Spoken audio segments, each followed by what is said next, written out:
Bonjour à tous et bienvenue dans ce nouvel épisode du podcast Lève-toi et marche. Suite à mon précédent podcast sur le sommeil et la fatigue chronique, vous avez été nombreux à me demander un épisode sur le stress et le stress chronique. Donc écoutez, vous me demandez, je m'exécute, ça sera donc le sujet du jour. Donc on va voir ensemble qu'est-ce que c'est réellement le stress, comment ça fonctionne en fait dans notre corps, les effets à court et à long terme sur la santé. Quand on parle stress, on est évidemment obligé de parler du fameux cortisol, l'hormone du stress, donc on va voir quel est son rôle. Et bien sûr, en fin d'épisode, je vous proposerai et vous partagerai des solutions concrètes pour mieux gérer votre stress. Avant de commencer l'épisode, n'oubliez pas de vous abonner, de liker et de partager l'épisode à quelqu'un à qui ça pourra servir.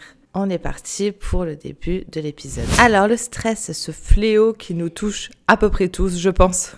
Qu'est-ce que c'est exactement ? Donc en fait, c'est tout simplement une réaction biologique normale du corps face à un danger ou à une pression qu'il ressent. Notre cerveau va détecter une menace qui est réelle ou juste perçue et va activer le système nerveux. Ça va entraîner en fait la libération d'hormones comme l'adrénaline et le fameux cortisol dont on parlera après, qui ensemble vont former un espèce de cocktail Molotov qui va préparer en fait notre corps à réagir. Donc concrètement, quels sont les symptômes du stress ? Donc on a déjà des symptômes physiques comme la fatigue, des tensions musculaires, des troubles digestifs. Ensuite des symptômes émotionnels comme l'anxiété, l'irritabilité, la sensation d'être complètement débordé par les événements. Des symptômes cognitifs comme des problèmes de concentration, des trous de mémoire. Et ensuite, au niveau de votre comportement, donc des tendances à vouloir être isolé, à surconsommer des produits sucrés ou gras. Quelles sont les conséquences du stress sur le long terme ? Donc, on a évidemment tout ce qui est burn-out et dépression. Un vieillissement prématuré. En fait, le corps se plonge dans un état oxydatif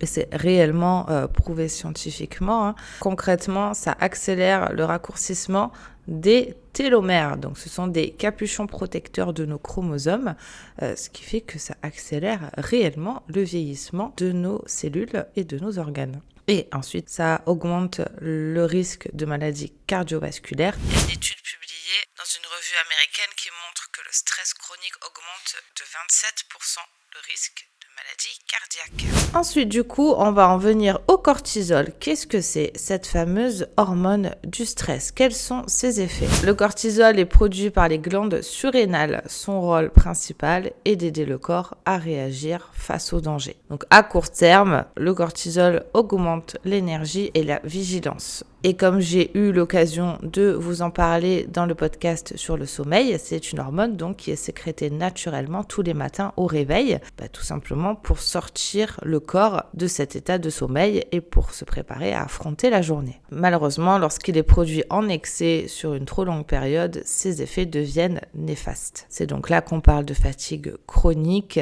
Le corps reste en fait en mode alerte en permanence. Ça engendre des problèmes de concentration et de mémoire. Il y a même une étude de l'Université de Californie qui a montré que trop de cortisol réduit la taille de l'hippocampe, une région du cerveau liée justement à la mémoire. Ça va aussi affaiblir le système immunitaire, donc on va tomber beaucoup plus souvent malade quand on souffre de fatigue et de stress chronique. Du coup, ça va favoriser la prise de poids, en particulier d'ailleurs autour de l'abdomen. C'est un des symptômes qui nous fait pencher pour un excès de cortisol dans le corps, c'est qu'il y a une graisse localisée autour de l'abdomen. Bon, évidemment, entre le stress et le cortisol, vous l'avez compris si vous avez écouté le podcast précédent, ça a évidemment un effet néfaste sur le sommeil. Donc le stress est l'un des premiers responsables des troubles du sommeil. Ça va causer des difficultés d'endormissement, puisque quand on est stressé, on a le cerveau qui tourne en boucle et qui empêche en fait de rentrer dans cet état de relaxation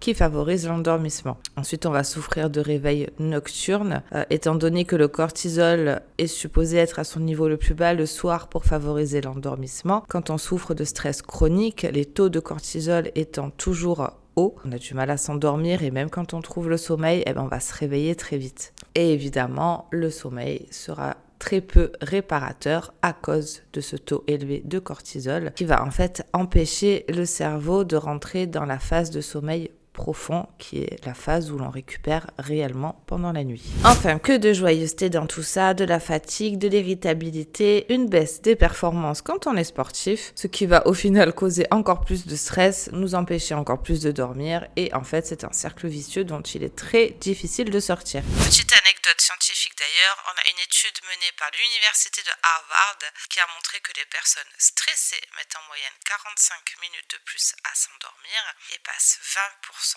moins de temps en sommeil profond. Bon, et dans tout ça, au niveau des solutions concrètes pour gérer le stress et par la même occasion améliorer son sommeil, évidemment, il y en a beaucoup. Donc en fait, tout va aussi dépendre du contexte.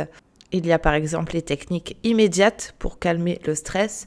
Donc arrêter ce qu'on est en train de faire et faire des respirations profondes lors d'un stress immédiat. Il y a d'ailleurs la technique de la cohérence cardiaque qui fonctionne très bien. Pratiquer la méditation si vous y êtes réceptif, donc à pratiquer 10 minutes par jour. Ça va grandement diminuer le niveau de cortisol. Évidemment, pratiquer une activité physique régulière qui va libérer des endorphines qui sont du coup, à contrario du cortisol, les endorphines, les hormones du bien-être. Bon, sur le sommeil, j'avais donné quelques pistes dans le podcast précédent, mais grosso modo, c'est créer une routine du soir en se couchant à des heures fixes, éviter les écrans, on en avait parlé, limiter bien évidemment la consommation de caféine qui ne va faire qu'augmenter encore plus votre niveau de cortisol. Prendre soin de son état émotionnel, c'est quelque chose qu'on oublie souvent mais qui est quand même très important. Pourquoi pas tenir un journal pour mettre ses pensées sur papier, ça aide à réduire l'anxiété. Il y a aussi des thérapies cognitivo-comportementales qu'on appelle beaucoup plus communément TCC qui sont efficaces contre l'insomnie liée au stress. Évidemment, ne pas avoir peur d'en parler avec ses proches, avec ses amis. Parler de vos soucis, de ce qui vous cause problème. Le fait d'extérioriser plutôt que de tout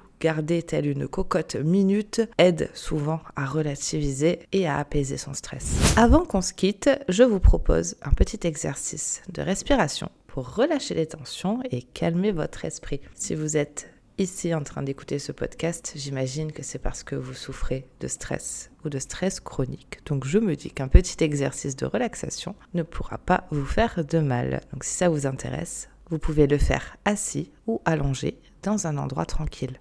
Fermez doucement les yeux et prenez un instant pour observer votre respiration, sans la modifier, juste en l'écoutant. Maintenant, inspirez profondément par le nez en comptant 1, 2, 3, 4 et retenez votre souffle un instant.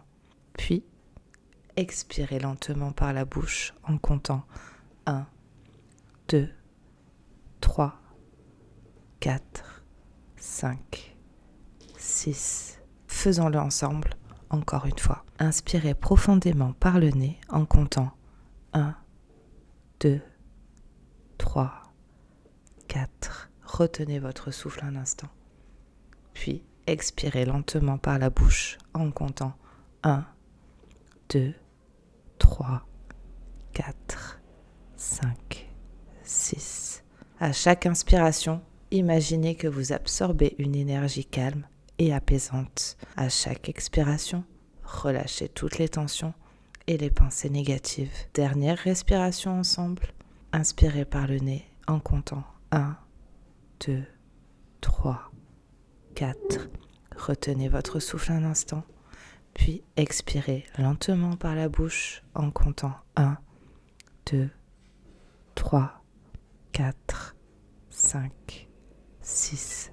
Lorsque vous êtes prêt, rouvrez doucement les yeux. Prenez un instant pour observer comment vous vous sentez. Et voilà, en seulement quelques minutes, vous avez déjà réduit votre niveau de stress. Vous pouvez refaire cet exercice à tout moment de la journée quand vous en ressentez le besoin. C'est tout pour notre épisode du jour. J'espère qu'il vous aura plu, qu'il vous aura appris des choses. N'oubliez pas de vous abonner, de liker et de partager, pourquoi pas, l'épisode. On se retrouve sur Instagram comme d'habitude pour parler du prochain épisode de podcast. Et en attendant, je vous dis à la prochaine pour le prochain épisode.